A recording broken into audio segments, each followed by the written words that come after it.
Block to the blog. It's block to the blog. That nigga fire. Good but fucking hand out, had to get it how I got it, cause I caught us right here my route. Every man make his own way, mine was the dope house. Stay up all night for 7 days a week in the crack house. Hard head, make us all fat, that's what they used to tell me. Selling dope in my DNA, born a convicted fella. Take a risk and prosper every day, I gotta feed my babies. This a lose-lose situation, but I still embrace it. You can Washington Street all day, Picnic Street. I know what time it is, that shit on my chest, you hear me? Yeah, little bro, goddamn, you know what I mean? You done. You feel me? I know where we at. Dead end. Picnic Flood, Front Street. It's block to the blogs. Who am I here with today? Mook Bailey. You can call me Uncle Mook, you know what I mean? Yes, sir. Yes, sir. Any new music coming out? New music. Well, I need a shadow of that one. Yeah. I got some new music coming out. It's gonna be a little second, but I got some new music coming out. All right, man. So how would you describe your music to somebody that's never heard it at all?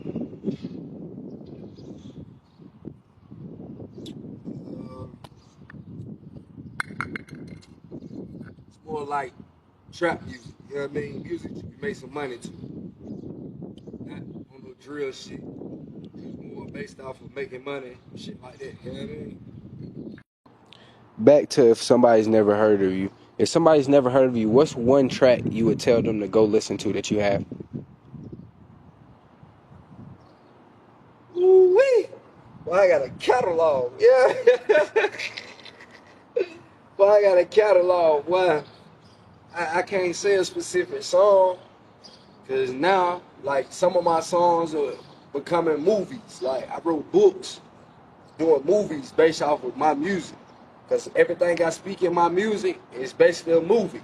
It's basically, I put it into a book. So, it's like, you know, I can't say a specific song. You got Crack Talk mixtape. You got Block Party Part 1 mixtape. You got Live Fast, the album. You got the Last Records album. I got a bunch of albums, man. A lot of mixtapes too. The God's Tablet. You just got to go and listen to the albums. Once in the mixtapes, once you listen to them, you will find a discrete song that you can, you know what I mean? But they all is real life. It's real authentic. It's real me. It ain't nothing fabricated at all. It's all me. You know what I mean? Yeah. So how does where you come from shape your music? Shit. This environment. Shit, turn the camera around a little bit. Let them see what you got going on. Where the fuck we at? You know what I mean? This right here.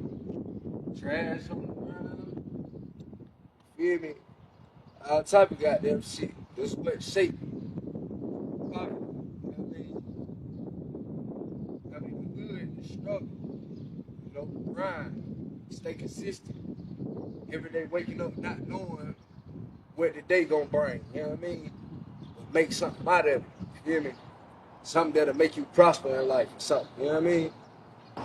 So where would you say the pain in your music comes from?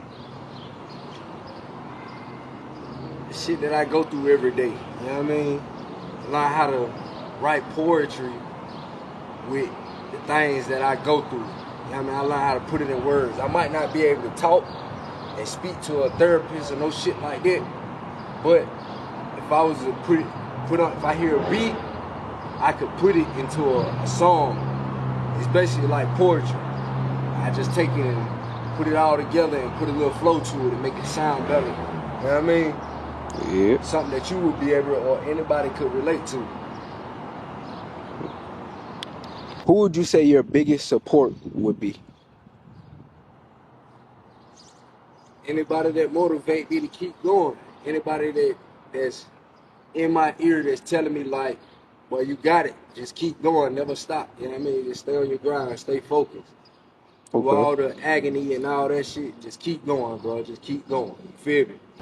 So, could you give us a description on the vibe of your first ever studio or recording session? Ah, I really don't remember. But I was young. Why?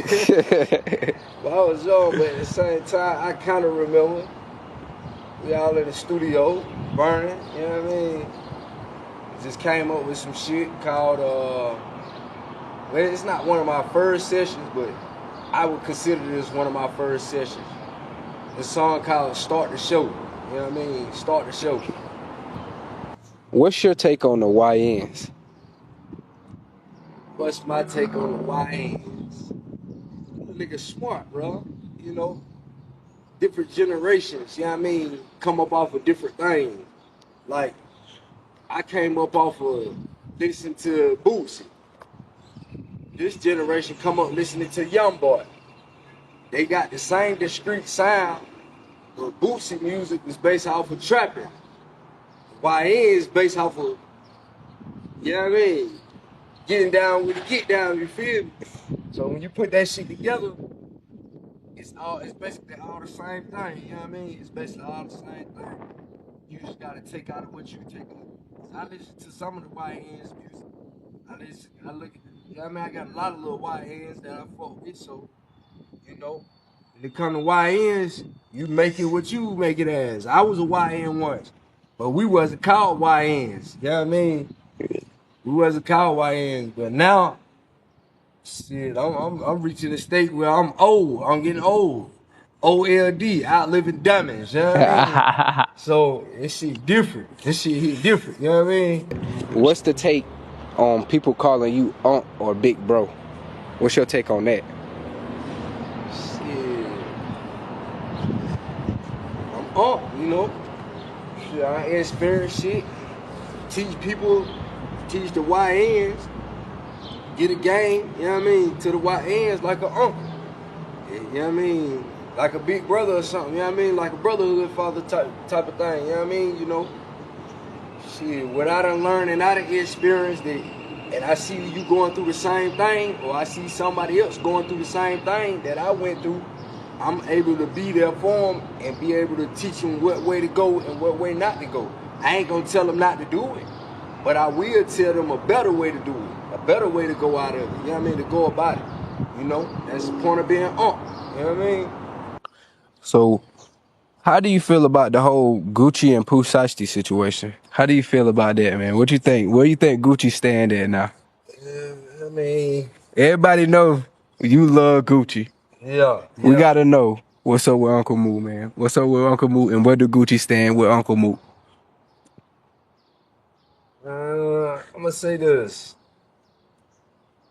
When you in the streets, you gotta live by the streets. When you go corporate, you gotta live by corporate.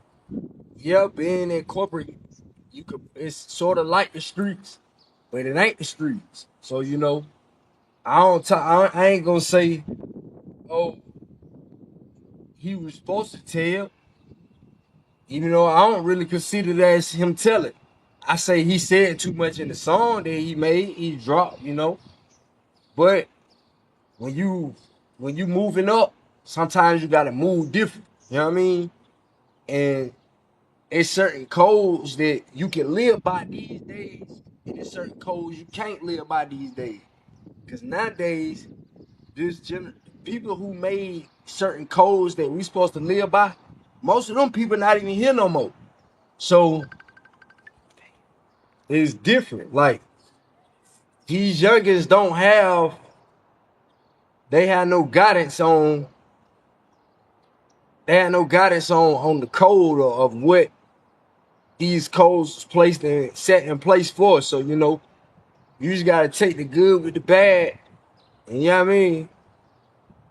That's all I can say. You just gotta take the good with the bad. When it comes to Gucci and the Pooh Shiesty shit, you know, Gucci live by certain codes that he not able to live by no more. And some people put him at certain levels that he can't live by no more due to a certain shit involved, especially when money get involved. I ain't gonna say switch up, but sometimes you gotta change, bro. You gotta grow. You gotta learn how to change, and you can't You can't live the way you used to live. You know what I mean? If he's smart enough to not crash out, to save his brand and to save his money, she'll do that. You know what I mean? You can't live by certain codes no more. You can't live by certain shit no more. Once you start getting a level and certain type of money. You know what I mean? So, you know, Pooh Shiesty just crashed out. He was a crash dummy. Block to the block. It brought to the broad. That nigga fire.